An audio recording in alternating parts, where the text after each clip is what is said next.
Hey, Mark, I appreciate you hopping on. Why don't you just give me a little bit, tell me a little bit about yourself, and we can kind of go from there.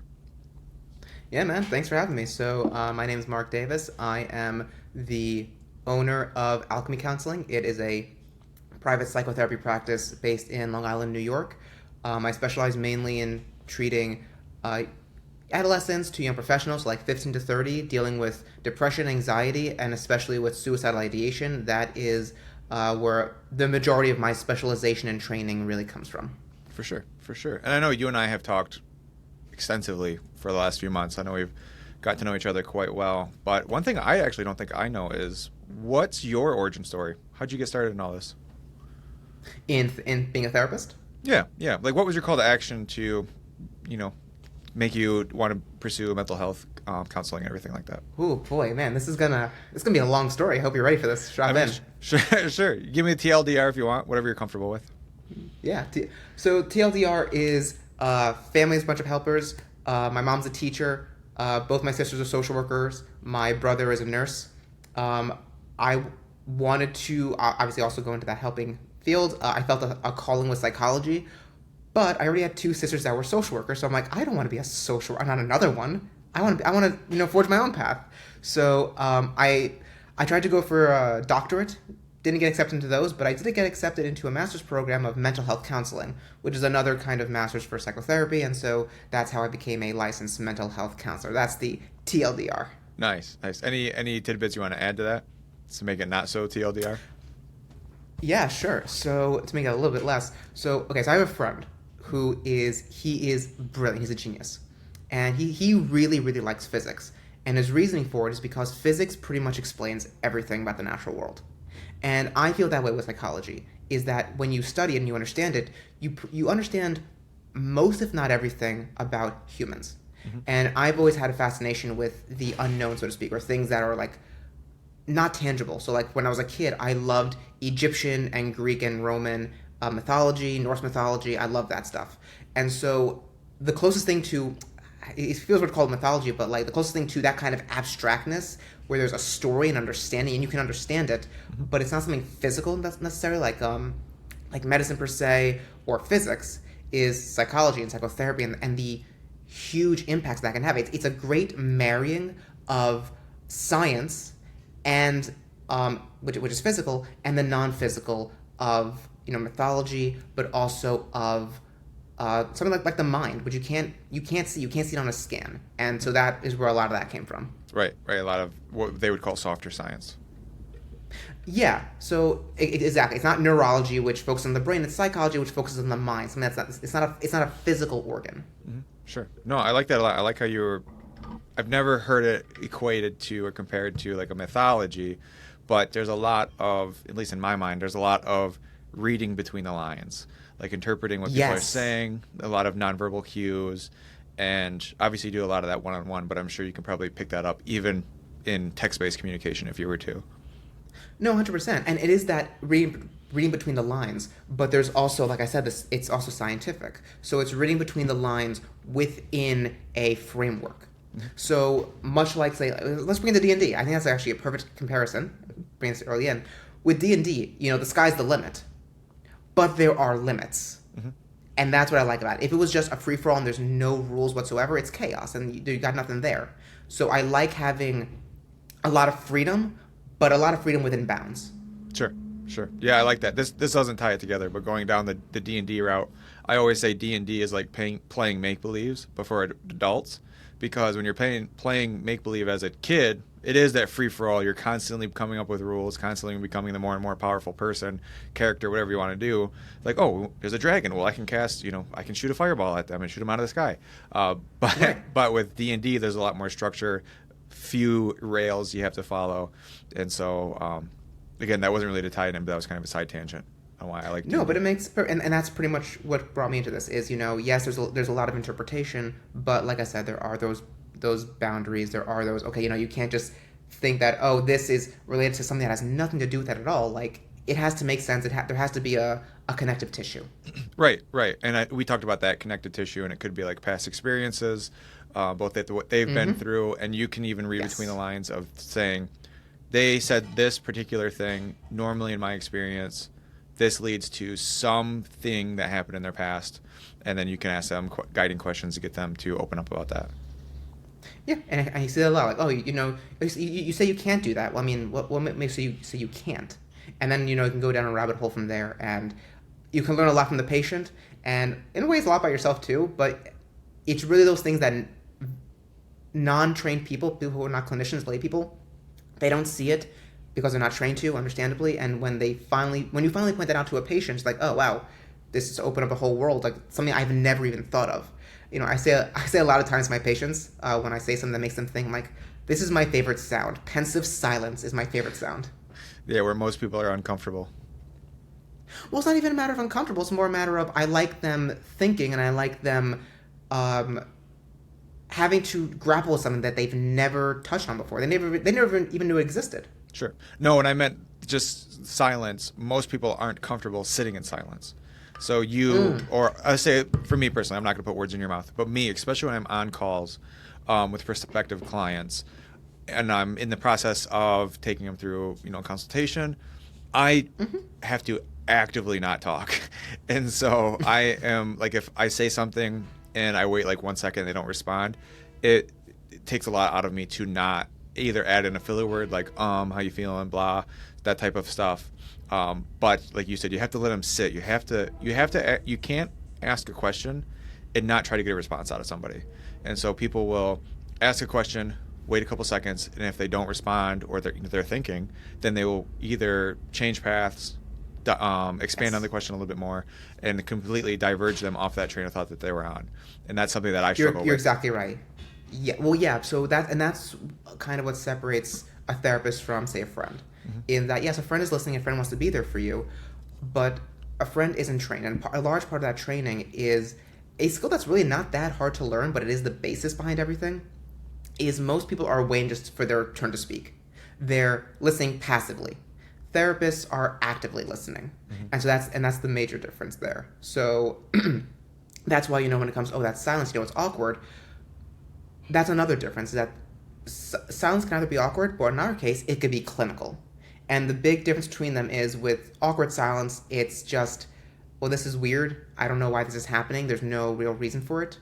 Clinical silence is intentional. I'm not saying anything, and I'm letting you be quiet because I know you're thinking, and I have a reason behind why I'm doing this.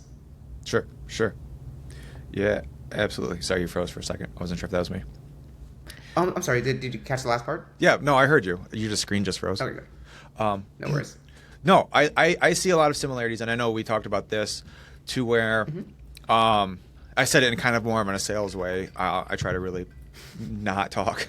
And there's a phrase in sales that everything you say is a lie, everything they say is the truth. And so it's all about not me filling in the gaps for you, but me asking you questions so you can fill in the gaps or travel down the path of thinking that we need to travel down.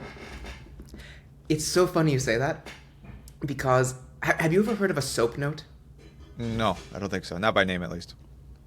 Sure. So SOAP notes are something that mostly therapists, but doctors and nurses would fill it out too. So when you say like, anything that the client says is the truth, anything you say is not really. For us, it's like the exact opposite. So SOAP stands for Subjective Objective Assessment Plan. And to give a TLDR, the subjective is everything that the client is saying.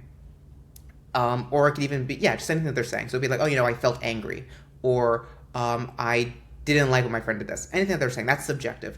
Objective is what the clinician sees or interprets. So like for a nurse, it might be, I see that their blood pressure is 118/70. That's objective. Or, okay, they said that they felt angry, but I see that they're smiling while they say this. I'm observing this. And so that's the objective. So it's funny that it's the opposite for us. What the client said is subjective, what we say is objective. Yeah, and it's not so much that we take everything for face value, but let's say, for example, I have somebody who is a prospective client. We're on a call, a consultation, and they say that, I'm trying to think of a recent example. Let's say that they are feeling happy with where they are. They tell me that they're content with where they are. And then later on down the road, they say that their confidence is a 3 out of 10. And so those two are fairly conflicting statements.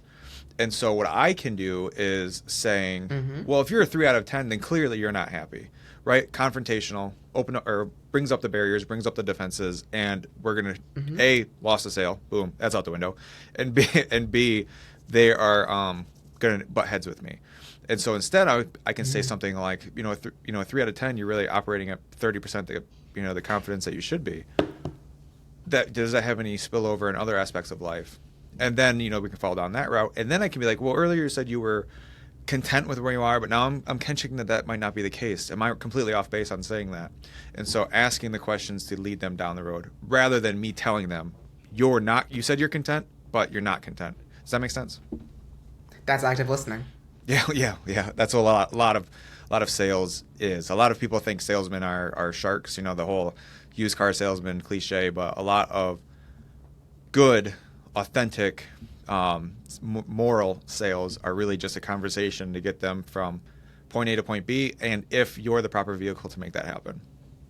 But there's a lot of overlap. I mean, to be a good salesman, you do need to have good active listening skills, because if you're just waiting for your turn to talk, then you're not really going to be able to touch on that pain point that's going on in that client's life or the customer's life, in order to give them your product and making sure they know, oh, hey, this is how it's going to improve your life, and then also I can get your money.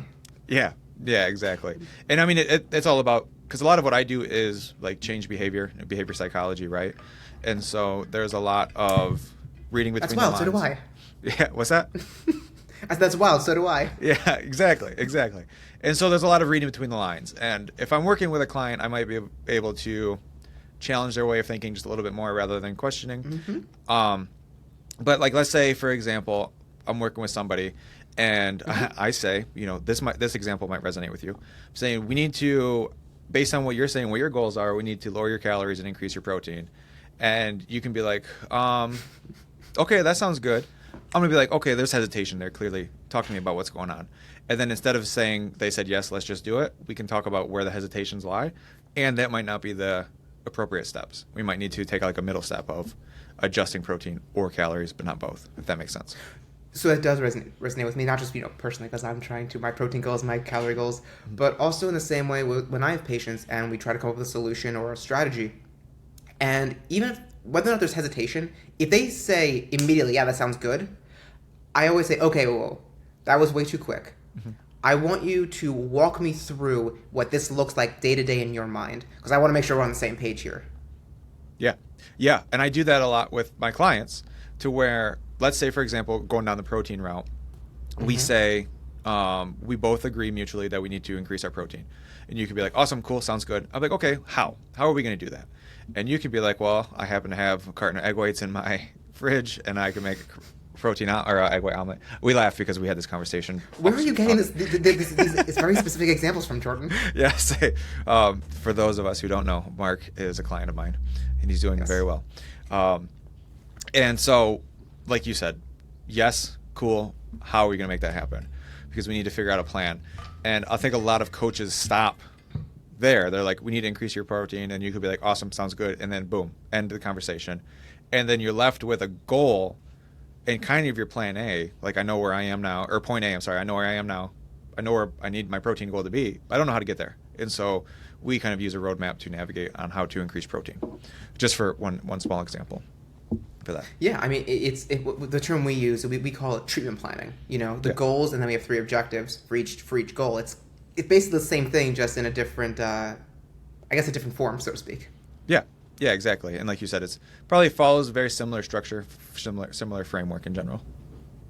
Yeah, the more things change, the more they stay the same. There's nothing new under the sun. It's the same idea, just done in different ways. But the point is that at the end of the day, there's a goal and it's being reached. It doesn't matter what it looks like or how it's done. Like, just because you're not a clinician doesn't mean that you can't utilize the same kind of structure. Mm-hmm. Yeah, and I know I want to talk about something you and I have discussed prior. Well, first, before we go into that, you said that your niche, or as you said before, your jam is suicidal ideation, and you just recently dropped a book on that. Can we talk a little bit more about that? Yes, the Alchemy Approach. So I'll give a TLDR on that. Okay. So, in my experience, too many clinicians, including psychiatrists, nurse practitioners, master's level therapists, psychologists, you name it. Too many of them, they don't get enough training in, forget crisis intervention, because that's big, just suicide as a whole. And that and trauma are arguably the largest crises, mental health crises that most people face. There's not enough training in that, in school and after school. So I've noticed that, and as somebody who specializes in this, and that suicide has become an epidemic, in society, I wanted to help clinicians in order to become more comfortable with treating that. So the Alchemy Approach is not meant for the lay people. I mean, they can read it, they can get something out of it, 100%. It's aimed towards clinicians, and I've kept it purposefully short because I didn't want to fill it with fluff or a bunch of bullshit. I wanted to get right into the meat and potatoes of things. That there's enough out there already on prevention. This is about intervention. You have a suicidal patient in front of you. What the fuck do you do? How do you help them? How do you get them from, I'm going to kill myself tonight, to, you know what, I actually don't want to kill myself at all anymore. I think I actually like my life and I want to go on living. That's the whole point of the Alchemy Approach, named after, alchemy counseling, my business. Sure. The Full Mental Alchemist. The Full Mental Alchemist. Yes, that's my TikTok handle. Nice. I like that. Yeah, I really like that book. And because it sounds like it really fits this very small, not small as in grand scale, but like small sub niche of that seems to be really overstepped. And it sounds like that is something that is very vital and often extremely overlooked. It is. And I can't fully blame a lot of therapists because it's scary. One, like, okay, I might lose my patient, and that's, how do you deal with that? But also, two, it's maybe one of two or three that I can think off the top of my head of situations where there could be legality involved. And that is a whole other wrinkle. So obviously I touch on that as well, and how to avoid either being sued, or even if you are going to get sued, how to make sure that you have all your ducks in a row, that you're not going to have any kind of legal or ethical repercussions when treating a suicidal patient. Sure. If things were to go south. Sure. So can we talk about that a little bit? Let's say a clinician, fully licensed and everything, they have a suicidal patient. Is it easier from a legal standpoint to just push them out the door, to say I'm not equipped to handle this? Or is that what you're saying? Well, that's one piece. Yeah. First off, if you don't feel prepared to take that, send it to somebody who is, or read my book. I think it's better to become, proficient and able to treat this patient. But if you take them and, there's the consent form. If they sign the consent form, then you are getting to that patient doctor relationship, the patient-therapist relationship, and now they are under your care. They are your responsibility. So now you need to make sure that you're going to help them. And if not, and you don't take the proper precautions, you could end up in court. Sure. Can you talk about what some of those precautions would be? 100%. So the first one would be documenting everything. When I say everything, I mean everything. When they came in, when they left, what was talked about, what things were they receptive to, what things were they not receptive to, and why. What is your plan and what you're going to try next? That's one thing. Next thing, a safety plan. You need to have a safety plan. There's still this myth going around with a lot of therapists that a no harm or no suicide contract is sufficient. That's faulty on two ends. One, it's not going to keep the person from killing themselves. The research is clear. And the second thing is it doesn't help in court. Sure. Is that no one cares? Now, I want to interject there. When you say a no harm or no suicide contract, is that literally the patient saying, I solemnly swear I will not kill myself? Yes. Okay. Yep. And they sign it, and that's supposed to be okay. But it's not. Because the reasoning for it, and it makes sense when you talk to a lawyer about this, is it comes across as coercive. Like, oh, we're in this relationship, but I'm being coerced into signing this. I don't really mean it. So it's actually seen in the law as null and void because you don't actually mean it. Sure. So instead, you come up with a safety plan. And the whole point, and they sign and date that, and the whole point is that, hey, listen, we had an agreement, and I gave him coping strategies. I gave him people to call. I'm on that. And I said, okay, and worst case scenario, we go to hospitalization. I did all these things. What more could you reasonably expect me to do? And you need to have that, because if you don't have all those things, a lawyer, you know how they are, they will catch you on something, and then you become liable. Sure. Just mainly through negligence, or how would that go? Okay. Yeah, it becomes medical or malpractice negligence, yeah. Sure. Sure. That's interesting. I guess I didn't think about the legal ramifications of trying to help somebody prevent suicide, but then ultimately failing at that. Yeah, and obviously at the end of the day, it's their decision. Like you can't Yeah. force someone to not, but you still have responsibilities, and you need to not just hold. You have to not just do them, but you need to be able to prove that you held to them, because otherwise they just have your word, and what's that worth? Yeah. Yeah. I mean, it makes sense looking at it. You're right, but I just, I guess, never really thought of what that would look like from the legal Exactly. side. Yeah. You don't think of these things, but until you go through it or you know somebody who did, and so that's why there's so much research and so much out there on how to help therapists. It's just a lot of them don't know about it, and Sure. so that's why, like I said, came up with this, kept it short, so that hey, I forgot exactly what this skill was, how to implement it. It's super short. You can go right into it, reference it, and use it. The next day with your patient. Cool. Cool. And you said that that's mainly for clinicians, but would the layman benefit from that as well? Yeah, sure. They definitely can. It's not like there's anything here. There's almost like zero jargon in here. Maybe a little bit here and there, but it's pretty straightforward. I'm pretty sure I worded it in a way that almost anybody can pick it up and read it and understand it. And I think especially if you're a student or you're somebody who's thinking about going to therapy and you want to know where to start, again, a book like this is a good place to start. But even if you're just, I don't know, construction worker, I don't know, you pick this up, you'll definitely gain something from it, because you never know if one of your coworkers is feeling suicidal. How do I help them? Hey, they don't want to go to therapy. Okay, maybe I can implement something here, even if it's not, perfectly the way that a trained clinician would. It's still something, and you can help somebody. Yeah. Yeah, that's a good segue, because my next question was going to be, let's say I am somebody and well, I am somebody. Let's say I have a friend in a non-coach client relationship, because I want to make sure that that's not included. But let's say I have a friend, we're sitting around, and they said, I've been thinking about killing myself. And so I could use those tips and tricks I don't say tips and tricks, but those skill sets in your book to help with that. Where would there be a boundary, or is there a boundary between them saying, hey, confiding in me that they want to kill themselves, me trying to do, let's say, clinical-esque style of help, versus me saying, dude, you need to speak to a therapist? So I think first off, just saying, hey, maybe seeing a therapist would help. I think that's just broad spectrum is a good idea. And even if someone's saying, hey, no, I don't want to go, like offering to go with them to that first appointment, for moral support can help a lot in that too. But even outside of that, I don't think there's anything ethically wrong with utilizing it. I mean, again, you're trying, you're being a friend. There's nothing there's no ethical board that a layperson is a part of. There's no legal ramifications of doing it. So, it's more so with clinicians. And I'll give you an example of this. If you have a friend who, I don't know, they have a headache, and you say, hey, take some Tylenol, it'll help you. That's fine. But a doctor, if they go to a doctor and say they have a headache, and say, oh, just take Tylenol, and they don't do a full workup, do a physical exam and all of that, and then something happens to them, they're liable. Okay. So so it's in different worlds, the layperson versus the clinician. A clinician has a whole things they need to do. A layperson can just pick up a book or get a Band-Aid or get some Tylenol and give it to somebody, and and if something happens, they were just trying to help as a good Samaritan. Yeah, and they'd be covered under the Good Samaritan clause. Exactly. Okay.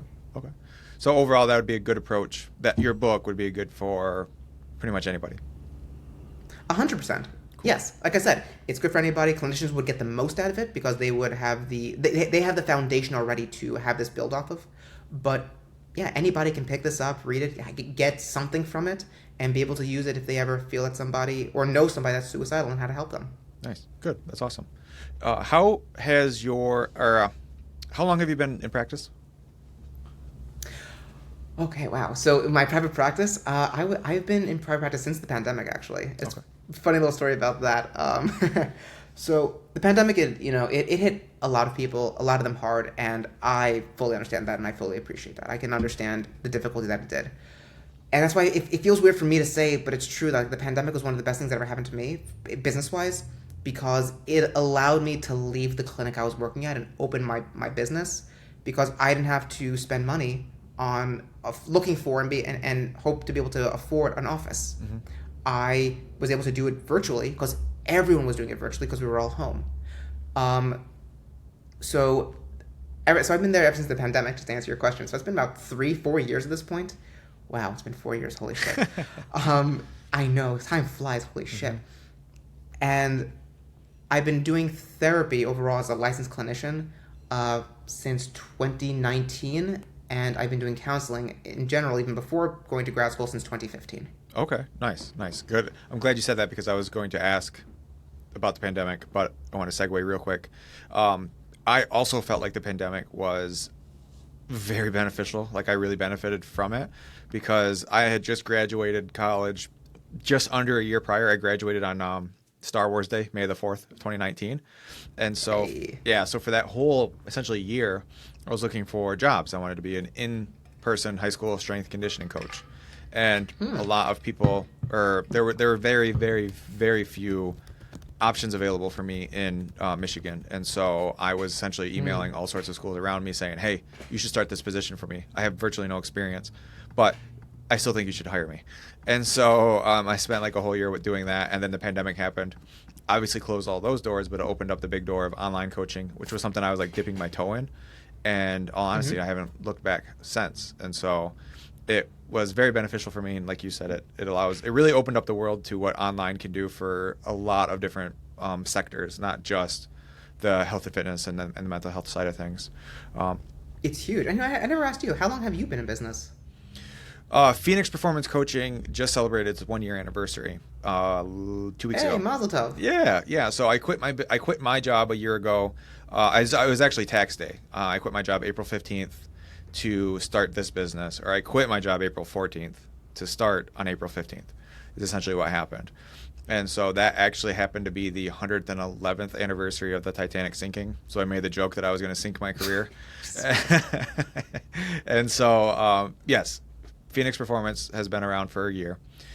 Prior to that, I was online coaching for another year prior to that full time. And then prior to that, I've been coaching since 2016. So I've been a certified coach since 2016. And that got me through college and everything like that. But yeah. No, that's pretty amazing. I mean, so in 1 year, I mean, and you now have thousands of followers on Instagram. So in 1 year, I mean, obviously you're doing something right. You know what you're doing. Yeah, This is really impressive. I had my Instagram. I had this Instagram going since the pandemic, actually. But I started this year with I think it was like 1,200 followers, and so I've almost tripled my amount of followers in this past year, and it's because I decided to quit my job, a very comfortable job doing online coaching, to embrace the chaos that is being a business owner. And I had no safety net. I was like, it's sink or swim, baby birds flying out of the nest. And so, yeah, it was not without its sleepless nights. I will say that. No, I know that feeling. And actually, I have a question for you. So I know what it's like to work in an agency versus working for yourself, at least in the therapy realm. And I guess the coaching realm. What is the difference working for an agency, another company, I don't know what word to use, versus yourself? Yeah. So I worked for an online coaching company prior. I worked for them. I actually quit on my 1 year anniversary there, and so it was like 4 days after my 1 year anniversary, I think. And so I quit just after 1 year, and it was fine. It was good. I had a lot of clients, like when I tell people in the coaching field how many clients that I had to balance, they almost shit a brick because I had to balance How many? a lot, between 130 and 135. Holy fuck. Yeah. I thought I had a lot in the agency. God, I had like between 50 and 60, 130? Yeah, 50 and 60 as an online coach would be more than most people's cap, and I had more than double that. Most people will cap out between 30 and 40, and I had 3 times that, or 4 That times is that. insane. Yeah. Do you have 36-hour days? No. Yeah. No. My so when I was working at this other business, I don't want to name them because fuck them. No, sure. When I worked there, all I did was coach. I didn't do anything else. I didn't do marketing. I didn't do advertising. All I did was onboard clients who were starting a free trial. So I didn't even have to do any back or front end stuff to bring them on. And then I coached them. We did consultation calls and messaging, and then I did programs. So that's all I had to do. So I would spend like 4 hours a day just hitting my DMs up, messaging my clients. And so 100% of my 100% of my 40-hour work week was really dedicated to client-facing stuff. So it wasn't like too terrible, but it was my full-time job. And it was nice because I had no other hat to Dawn besides just straight up coach. And within the 1 year I was there, they changed the non-compete, they changed our benefit structure, they changed our part of the benefit structure was they actually changed our benefits, and then they changed our continuing education credit. They completely nerfed that. And then the final nail in the coffin was they changed our payment structure from salary to lower salary and commission. And the whole reason why I wanted the job, fuckers. yeah. And so the whole reason why I wanted the job was because it was a base salary, no matter how many clients you had, it was consistent, steady income. And then they said, well, now it's a lower salary. They dropped it by 20% plus a commission. And I actually ended up getting like a 20% pay increase, just based on what my commissions were. But I just was like, I didn't want this volatility, because if there's a dip in the overall market, then it's going to affect my pay. And I was like, I might as well just really embrace the volatility and start my own business. And so balancing that many clients led to pretty quick burnout.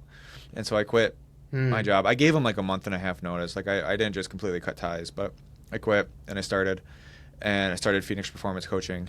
And I'm not going to say that in the beginning I didn't regret it or question whether or not I made the right choice, but I'm leaps and bounds better off now than where I was a year ago. I feel like everyone does when they first open their business. They always question, was this the right move? Yeah. So I guess that was a very long way to not answer your question, but a short way to actually answer your question is I have more hats to don, and I am able to. I have a lot more creative freedom on what I can do.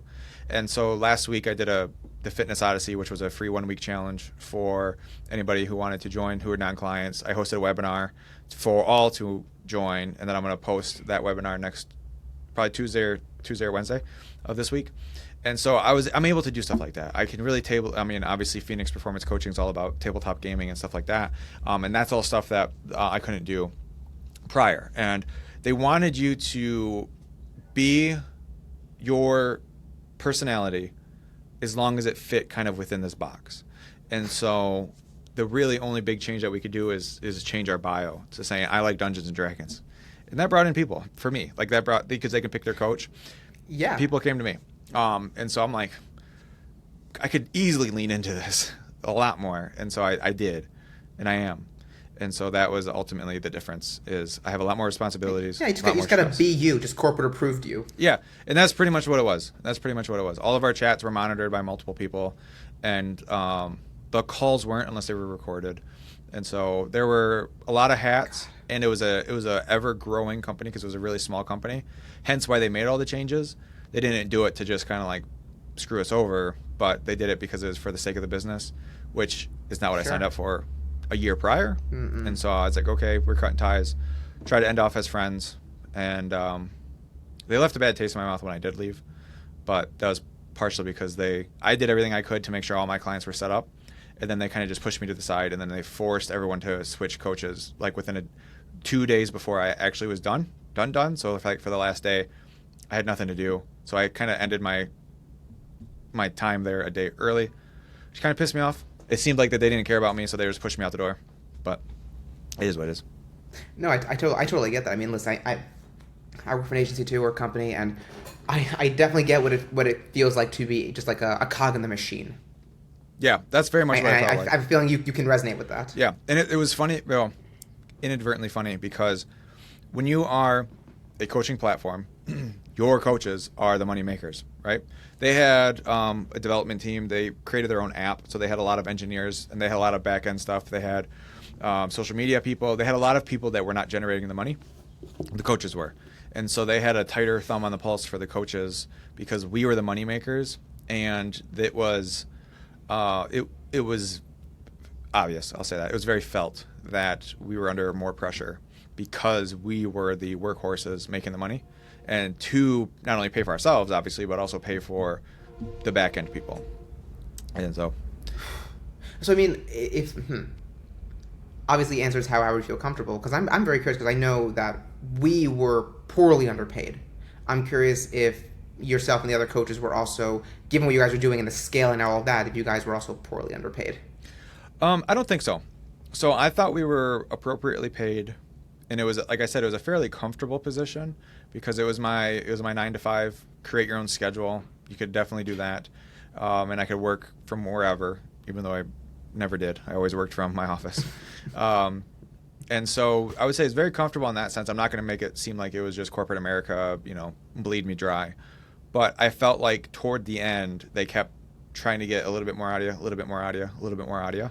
Kind of like they were taking an inch, and before you know it, they're a mile away from where you started. And that's what happened throughout that year. And like I said, each individual, they changed the non-compete, so we couldn't train in person anymore, even though it was a fully online client base. That kind of pissed me off because that happened like the first week I started. They immediately changed it, and I had planned on training people outside. That is so fucked up. Yeah, and I was like, okay, that's fine, whatever. We're changing things. Change of benefit structure, that really kind of pissed me off, but I don't really use a whole lot of benefits, so it was okay. Change the continuing education. I got a lot of education already. Do I need more? I guess not. Then they're like, okay, well, we're changing the entire payment structure. And I said, okay, that's a big change. That's the final straw, because everything else kind of compounded on top of that. And I ultimately said that I don't want to work for somebody who has such a strict, extremely strict non-compete while having a volatile payment structure. I said those two don't fit, in my opinion. You can have one or the other. How does someone come up with that? Oh, speaking of, by the way, have you heard about the ban on non-competes? No. I know Michigan is they're very strict on enforcing non-competes, but like California, they're like illegal. So I know it's a state-by-state thing. No, I think FCA or some federal something just banned non-competes, I believe, nationwide. Oh, really? Yeah, you can Google it when you get a chance. But yeah, it's a relatively recent thing. Nice.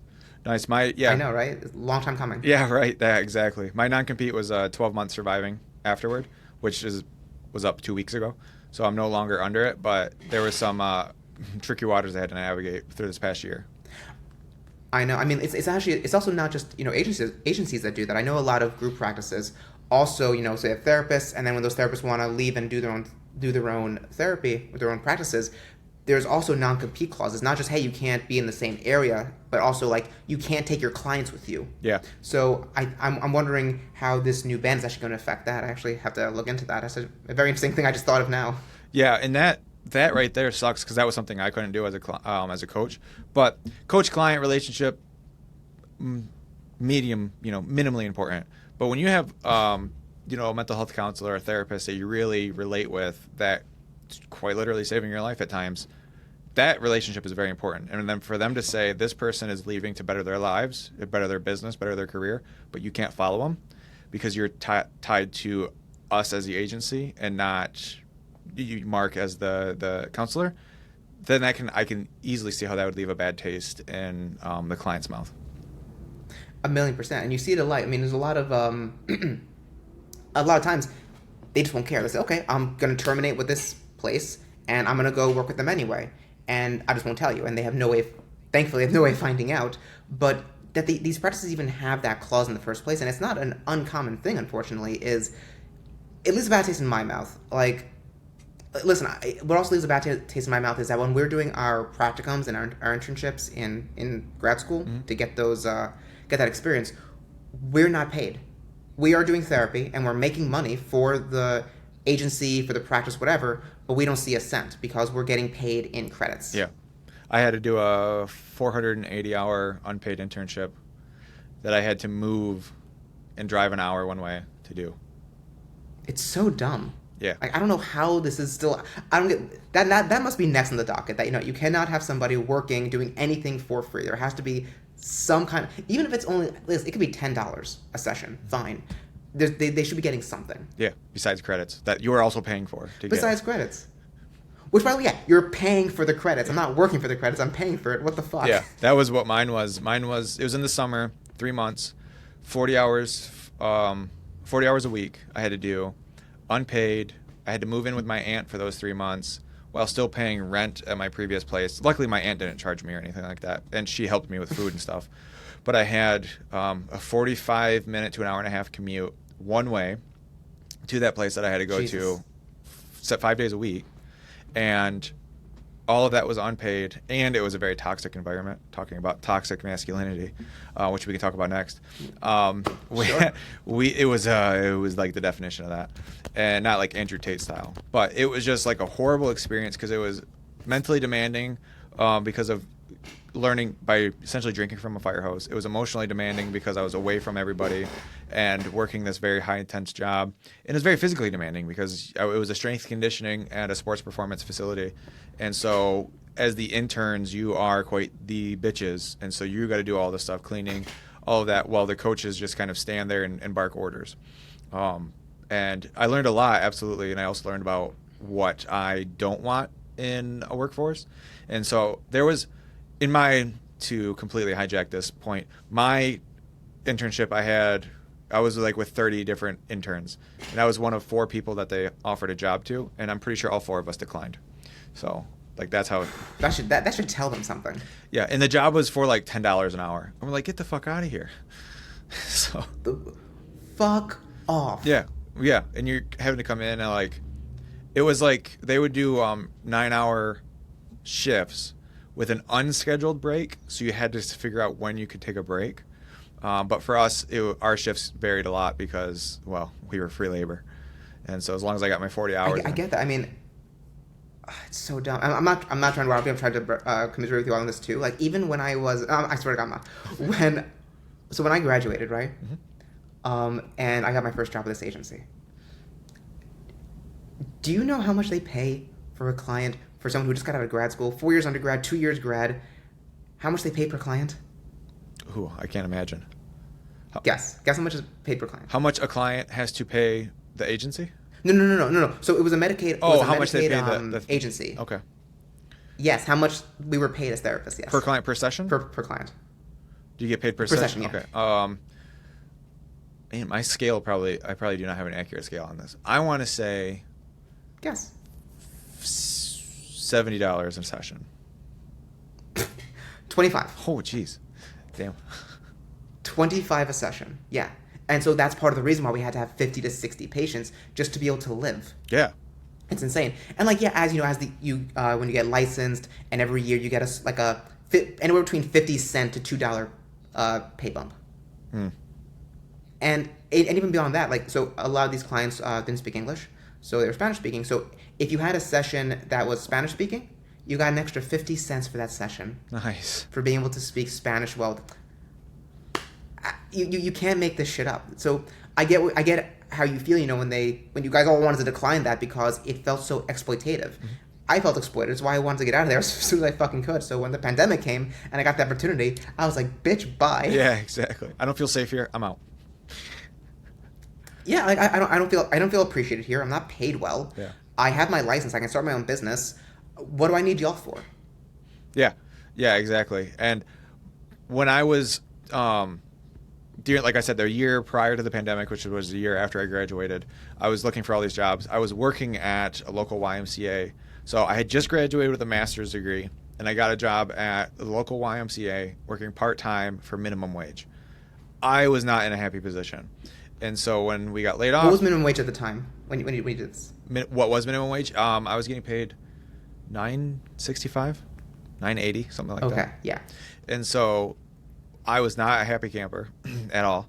And so when the pandemic did happen, I got laid off, and then I found out that we were getting a pretty decent stipend for the pandemic unemployment assistance. I was pretty happy. I was like, all right. Now I can sit back and relax. I don't have to worry about my $300 paycheck covering all our bills that are more than $300. And so, but yeah, we could go down that route. One thing I want to ask No, 100%. I want to ask 2 more questions because I have to dip out in like 11 minutes. But okay. One thing we have talked about is toxic masculinity and how you feel that is not an appropriate term. Can we dive into that? Yeah, so I'll be quick with it. I think it's not an appropriate term because I think it's not a productive term. Because when you're calling it toxic, it's even if it's not meant this way, it's very easily to be taken as, okay, you're calling me toxic, or you're saying the way that I behave is toxic, and so you're attacking me. Mm-hmm. That's not productive to get someone to change. I think a more productive term would be either maladaptive masculinity or maybe unhealthy masculinity. Either one. Because, first off, what's the opposite of toxic? Like, it's hard to think of the exact antonym to that. Mm-hmm. But with maladaptive, adaptive. Unhealthy, healthy. So we can have an exact thing. Okay, this is healthy masculinity, this is unhealthy, maladaptive, adaptive. So, and that is much easier when it comes to, okay, this is what you're doing wrong, this is what you can do instead. With toxic, it's just, you're an asshole, fuck you. Okay. Okay. Yeah. Can you give me an example of what you would consider, I guess, a more detailed example of what you consider truly toxic, and then what you consider maladaptive? Sure. So I think a very classic example of maladaptive masculinity would be that you're not allowed to experience or show any emotion outside of anger. Okay. You're not allowed to cry. You're not allowed to ever be vulnerable. You're not allowed to you can't touch another guy a certain way or say that, oh yeah, that's an attractive guy, or else you're gay. That's maladaptive. That's unhealthy. Sure. Yeah. My friend group does not follow those standards by any means. Well, okay, but I don't think they're toxic. I just think that it's the healthiest mindset. No, I'm saying we are very open about complimenting another man on his looks and there you go. expressing things. Some of my friends like to suppress some of their feelings, but we're a little bit more open than that. I noticed that a lot in we're I think the same age, our grandparents, where that father figure, staunch rock of the family, doesn't really express any emotion unless it's anger. And that also led to not showing affection towards kids, which led to poor relationships with their father and their children, vice versa. And so I can 1,000,000%. And again, yeah, it has that generational trauma, and it always has that effect. It's until someone's able to recognize that and break that cycle for then the next generation to be better. And a lot of these people, especially those older generations, you ask, if you can ask like a boomer, for example, or even a Gen X, and have them be totally honest, what they felt or thought about their parents, generally speaking, you don't get very good answers. Yeah, exactly. They might be like the provider, but they weren't like a support, like an emotional, loving support. Right, exactly. But a lot of times, if they're not gonna, they might feel shame by saying something bad about their parents, because once again, you're not allowed to say that as a guy. You can't say something bad about them. Oh yeah, no, the fact that they hit me, just because I brought a little bit of dirt into the house. I'm glad I was hit. I'm glad that happened. No one wants that to happen. It's a better way than hitting them. Just say, hey, listen, no, take your shoes off, get the cleaning. You're cleaning this up. That's a better way of dealing with that. Yeah, absolutely. Are you familiar with who David Goggins is? I heard the name. The name rings a bell. His father was that, if you get out of line, I'm going to beat you. He's very physically and mentally and emotionally abusive. And that was a big part on who he became as a person, on how he became who he is. And he's known for just being ridiculously disciplined, and he'll just go out for like a 100-mile ruck just because. And he's broken a lot of records, like pull-up records, ultra marathons. Like he did a 250-mile run, and like when you think of what a man is, he hits those accomplishments. And I don't want to say it's toxic masculinity, but he has been divorced a few times, so his lifestyle is not something that most people want to be around or adopt. And he is fully aware of that, and he says, look, this is who I am. I can provide you the resources and what you want, like financially, and support you, but you got to let me be me at these times. And so I think that his wife now is supportive of that. I wouldn't necessarily call that But that toxic. right there is good communication at the very least. He's able to, that's insight, that's self-awareness, and he can at least communicate it. Yeah. That's already healthier and more adaptive masculinity. Like, okay, listen, I have these problems, but I recognize them, and I'm trying to find a way to work with them. Yeah, and I wouldn't necessarily say he's trying to work. Oh, he's trying to really embrace. Trying to work around them. Yeah, because he says, this is who I am, and he does a lot of good job of having that insight where he knows that this is how I am, this is how I'm feeling, this is probably how or why I became the way I am. And he was in the military, did a lot of different trainings and stuff like that, and so all of those kind of helped chisel him into who he is, carve him to who he is. And he is now a motivational speaker. He does a lot of stuff. He still lives his stay hard mentality. That's kind of his catchphrase, is stay hard. And a lot of people idolize him. I definitely will look up to him in some respects, but I don't think anybody says I want to live just like him, because it is extreme. It is extreme, and it's also just it's a torturous existence. It's kind of like in the same way how we would talk about the torturous existence of those movie stars who have that kind of physique, and to maintain that as a torturous existence. It's the same thing, but emotionally. If you're always... actually, I think that's a perfect one-to-one almost in a way. Now that I think about it, I never thought about this before. Having that stoicism where you're only allowed to show anger is a torturous existence. Yeah. Yes, that might be good for certain situations, but to be that all the time, you're going to kill yourself internally. Yeah.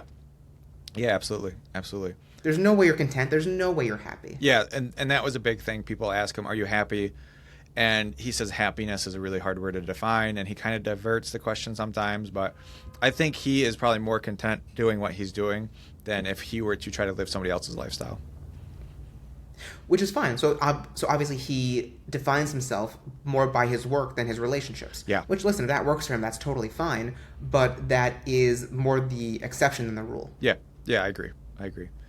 Cool. We got a couple minutes left. One final question for you is, if you were to create Yes. a character sheet for yourself, what would your class be? Rogue. Off the top. Of the 12, 13, maybe 14 class of Reclaimed Bloodhunter, Rogue. Okay, why is that? I feel I'm pretty nimble. Okay. I think that would fit me the best. I'm pretty nimble. I can get into hard to reach places. I feel like dexterity would be one of my highest stats. So yeah, dex and int, and those would be my highest stats, I think, and that's what rogues are, dex and int. Yeah. Nice. Okay. Because what their saving throws are. Yeah, and then the Arcane Tricksters are int-based.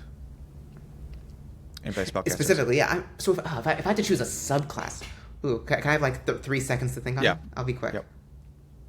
Okay. Maybe the Inquisitive Rogue. Okay, nice. So you're going the more detective route. Yeah, because I'm a very inquisitive person, and that's part of being a therapist. Is almost like being a detective, trying to figure out, okay, what's going on, what happened. Let's try to piece this together.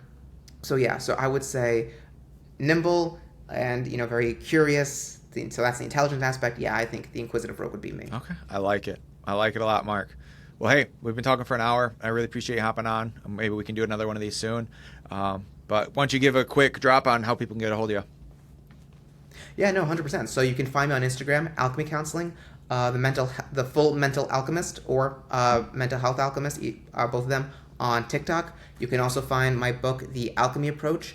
You can find the link in my Instagram, or you can find the paperback on Amazon. Just type in The Alchemy Approach, and it should be the first thing that comes up. But like I said, if you want the digital copy, go on my Instagram. There's a link right there, and you could get it right there. It's be a great thing for therapists, but even for the layperson, as we spoke about earlier in this podcast. Awesome. Everyone check him out. He's a great guy, and I like the handle, Full Mental Alchemist. And so, thank you. No problem. Awesome, man. Well, hey, I appreciate your time, and we'll be catching up soon, I'm sure. Sounds great, man. Right. Be well. You too, buddy. Take care.